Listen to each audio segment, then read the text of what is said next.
साथ अपनी वाणी को शुरू करना चाहूंगा। तो आपकी आवाज में वो जोश होना चाहिए कि आपकी आवाज दिल्ली तक गूंजे।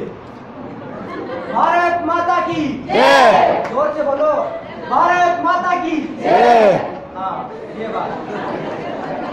आदरणीय अध्यक्ष महोदय, परम सम्मानित मंच, निष्पक्ष सदन और समस्त श्रोतागण, आज की इस वाद विवाद प्रतियोगिता के विषय महाविद्यालय में छात्र संघ चुनाव की उपयोगिता के पक्ष में मैं विचार रखने के मान्यवर जी से अनुमति चाहता हूं। श्रीमान जी, पिछले दिनों ही देश के कई विश्वविद्यालय व कॉलेजों में छात्र संघ चुनाव संपन्न हुए, लेकिन अभी भी अधिकांश विश्वविद्यालय और कॉलेजों में छात्र संघ चुनाव पर रोक लगी हुई है। शिक्षण संस्थानों में छात्र संघ के चुनाव होने चाहिए या नहीं, ये बहस बहुत पुरानी है, लेकिन आज भी इस पर जोरदार बहस होती है। आज के छात्र वर्ग और युवा के लिए मैं दो पंक्तियां पढ़ूंगा। तलवारों की धारों पर इतिहास हमेशा बनता है, तलवारों की धारों पर इतिहास हमेशा बनता है, जिस ओर जवानी चलती है उस ओर जमाना चलता है। हम गर्व के साथ कहते हैं, भारत को विश्व के सबसे बड़े लोकतंत्र होने का गौरव प्राप्त है, लेकिन लोकतंत्र की पहली सीढ़ी को ये हम बाधित करने पर तुले हुए हैं। इसमें कोई दो मत नहीं है कि छात्र संघ लोकतंत्र की बुनियाद को मजबूत करता है, क्योंकि इससे छात्रों का राजनीतिक प्रशिक्षण सुनिश्चित होता है। लेकिन यह दुर्भाग्यपूर्ण है कि आज देश के करीब 300 विश्वविद्यालय और 15,000 कॉलेजों में से 80% कॉलेज और विश्वविद्यालयों में छात्र संघ नहीं है। अनेक राज्यों में छात्र संघ चुनावों पर प्रतिबंध लगा दिए हैं। यह छात्रों के लोकतांत्रिक अधिकार पर हमला है। यह अपने आप में विरोधाभासी प्रतीत होता है कि एक तरफ तो आप 18 वर्ष की उम्र में छात्र को या युवक को वोट देने का अधिकार देते हैं और दूसरी ओर छात्र संघ चुनाव पर रोक लगा दी है। ये कहां का न्याय है श्रीमान जी कि छात्र संसद और लोकसभा के लिए प्रतिनिधि तो चुन सकता है, लेकिन अपने कॉलेज के लिए छात्र प्रतिनिधि नहीं चुन सकता। श्रीमान जी, चीख कर सरकारी नीतियों की पैरवी करने वाले मेरे प्रतिपक्षी मित्रों को बताना चाहूंगा कि पिछले दिनों ही राजस्थान के छात्र नेता भाई सुमित बगासरा और लंदन यूनिवर्सिटी में स्टार स्टूडेंट एकेडमिक रिप्रेजेंटेटिव पद पर चयनित होकर पूरी दुनिया के सामने भारत मां का सर ऊंचा किया है। यह सिर्फ छात्र राजनीति से ही संभव हो पाया। श्रीमान जी, छात्र संघ चुनाव के विरोध में सरकार और विश्वविद्यालय प्रशासन की ओर से आरोप लगाया जाता है कि इसमें धन बल और बाहुबल का बोलबाला है। मान्यवर, यहाँ पर प्रश्न ये उठता है कि बिहार में लगभग 25 साल तक चुनाव बंद रहे, तो क्या वहाँ के परिसर हिंसा मुक्त हो गए? दिल्ली विश्वविद्यालय में जहाँ प्रतिवर्ष छात्र संघ चुनाव होते हैं, क्या वहाँ की शिक्षा व्यवस्था ध्वस्त हो गई? बेशक नहीं। श्रीमान जी, मेरे प्रतिपक्षी मित्र तो पूर्वाग्रह की बीमारी से ग्रसित हैं और उन्हें हर चीज में नकारात्मक बातें ही नजर आती हैं।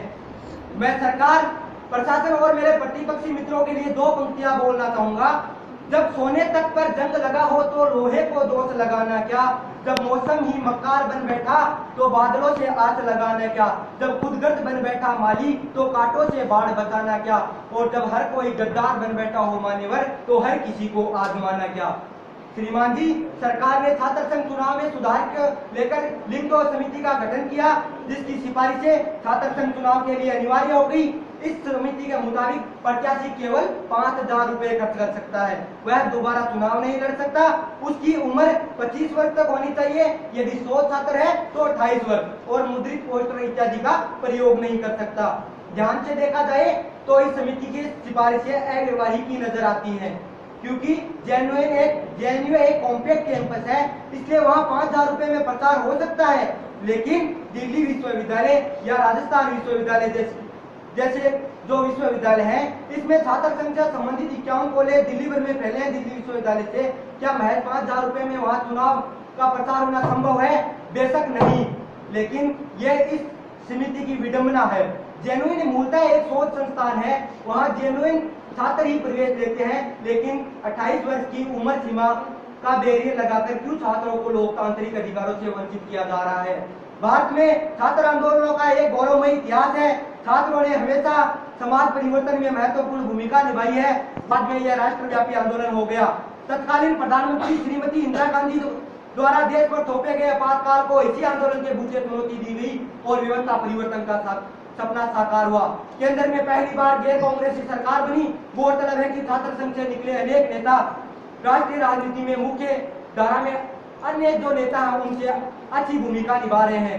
उनमें अरुण जेटली, सुशील कुमार मोदी, रविशंकर प्रसाद, विजय गोयल, शरद यादव, नीतीश कुमार, प्रकाश कारात, सीताराम येचुरी और अपने स्थानीय राजनीति में देखें तो सबके चहेते माने जाने वाले डॉक्टर राजकुमार शर्मा और हनुमान बेनीवाल जैसे नेता भी छात्र संघ के बूते ही आज यहाँ तक पहुंचे हैं। असम में छात्र आंदोलन से निकले लोगों ने ही सरकार चलाई। छात्र नेता प्रफुल्ल महर मुख्यमंत्री बने। 90 के दशक में प्रारंभ में मंडल आयोग की सिफारिशों के विरोध में छात्रों ने आरक्षण विरोधी आंदोलन को परवान चढ़ाया, लेकिन कैंपसों में सक्रिय देश के प्रमुख छात्र संगठनों ने आरक्षण का समर्थन कर देश को झुलसने से बचा लिया। सन 1988 में बोफोर्स कांड को लेकर भ्रष्टाचार के विरोध में देश भर में छात्र संगठनों द्वारा संघर्ष चलाया गया। दिल्ली विश्वविद्यालय छात्र संघ की पहल पर विश्वनाथ प्रताप सिंह की विशाल आम सभा दिल्ली विश्वविद्यालय में हुई। 90 के दशक में शिक्षा के व्यवसायीकरण के विरोध में छात्रों ने कैंपसों में अभियान चलाया। इन सबसे यह स्पष्ट है कि छात्र संघ चुनाव की एक मजबूत लोकतंत्र के लिए बहुत ही उपयोगिता है, लेकिन सरकार इन्हें बंद करना चाहती है। सरकार इन पर बार बार यह अनेक लांछन लगाती है कि इनमें धन बल बाहुबल का प्रयोग होता है, लेकिन सरकार इसमें सुधार करने की बजाय रोगी को सुधार के रोगी का रोग मारने की बजाय रोगी को ही मारना चाहती है। क्यों ऐसा हो रहा है ये तो सरकार जानती है, क्योंकि ऐसा तो है नहीं कि आपके विधानसभा और लोकसभा चुनाव में ये सब कुछ नहीं होता, ऐसी हिंसा होती है। लेकिन जो भी ये सरकार की मंशा है इसको बंद करने की, वो मेरी समझ से परे है। और मेरे प्रतिपक्षी मित्रों को मैं एक बात बोलना चाहूंगा कि वो किसी चीज के प्रति तो सकारात्मक चीजें भी रखें। एक लास्ट नारा है, जब जब छात्र बोला है राज सिंहासन डोला है। वंदे मातरम।